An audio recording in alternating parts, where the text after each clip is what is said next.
Alright, this is my submission for E-SWAT, an arcade game released by Sega in the late 1980s. Most of the stages in this run are very, very short, but you're still going to see a couple interesting things here. On these early stages, we're just a normal beat cop, we're not actually part of E-SWAT yet, so we just have this little pistol to work with. We have to move around shots. We're already going to see some abuse, though, from this knockback. Whenever you run into an enemy, it gives you invulnerability frame, so I just use that to go through that boss's fire breath. And then this stage here is just all about jumping over these shots from these gunners and the railings here, and timing my own shots so these other guys don't get the draw on me. And then this boss here, you just put yourself between him and the hostage and shoot his ankles out.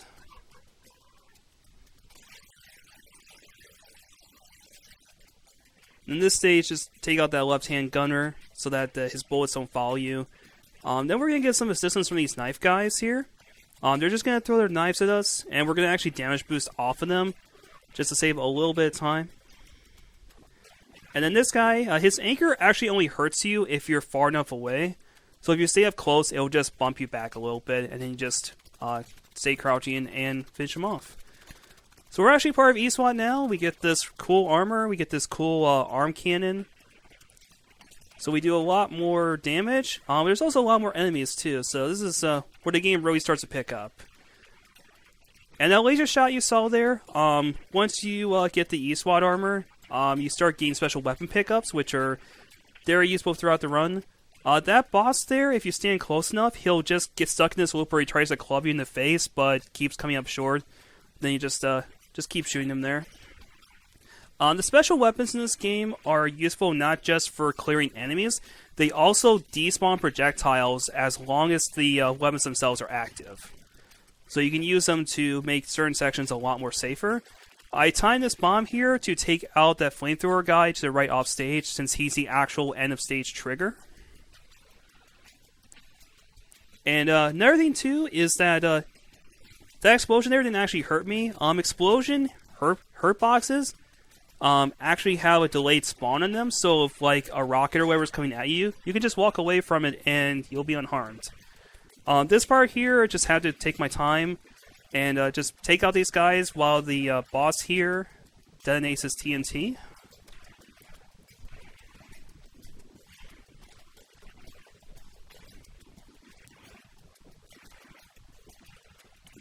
I'm still not entirely sure what their strategy was with this, but I'm sure it sounded good in their heads. So once we get to this end here, we can actually stick our gun through the wall, and he becomes vulnerable once he sets off the last TNT, so that's the fastest way to kill him. This stage here is going to be more of, like I was saying, of using special weapons to protect ourselves from projectiles. This bomb is really good just because it has a really long duration on it. And the spread shot we're going to pick up here, spread shot is the boss killer of this game. As you can see there, using it point blank, I basically took off like 90% of that tiger's health. And you use a similar strat with that weapon for most of the bosses from here on in. This stage looks a little bit threatening because of these girls flipping around throwing grenades at you, but as long as you keep moving to the right, they're really not a danger. And then we just stand here and space out that spread shot correctly, and it takes out that gorilla in 2 hits. So this is this stage here, in this, I guess, baseball park or whatever. This 4x4 is the actual boss we're chasing, and we're actually dealing damage to it. Even though there's no health bar, our hits are actually taking health off of it. So you'll see me crawling here a couple times just to kind of deal some extra damage before the quote-unquote boss fight begins. And use that laser shot there just before it spawns in to actually deal damage, or deal some extra damage. And at the end of all these stages where this police car is rolling up, I try to stay in a specific place because the game makes you walk to like the rear door. For the end of stage animation, so standing there saves some time instead of having to like waste time walking to there. This laser turret section, this is one of the few areas where I'll take intentional damage from dropping down there. Just the fastest way of getting through there without getting knocked back. And then this boss, once again, just using spread shot to take out the extra turrets and knife guys.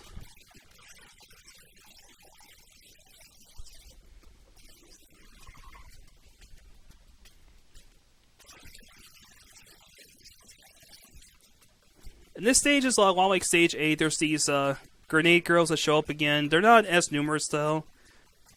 Just kind of keep moving and all these squads can't hit you. So this boss is 2 parts. There's these flamethrower turrets and then these those guys on those hover bikes with lasers. You have to take them all out to finish the stage. Once again, spread shot helps to protect you there. And then this stage here, I'm going to redirect myself upwards just to take out those first couple laser turrets. Get that spread shot for the boss. And just make sure to position myself to take out the turrets as well as that flamethrower guy. So these 2 cyborgs here, what you do is you clump them together and you use the laser shot to knock them down at the same time. And then use a second laser shot to soften them up.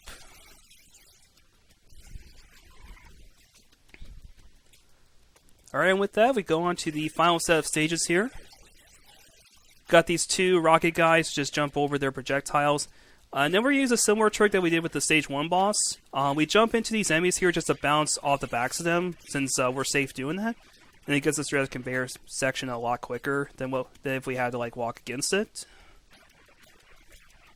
And then just soften up this boss, use a spread shot, as usual. And just go around these lasers here while taking out these doors here. Doors have a fair amount of health, but lasers are not too much of a threat. We have a bunch of these giant robot heads flying after us, but that's okay. This boss here generally has a lot of armor, so you just get in its face and use the spread shot, and then just use your normal gun to finish it off. Alright, so the final stage here is pretty straightforward.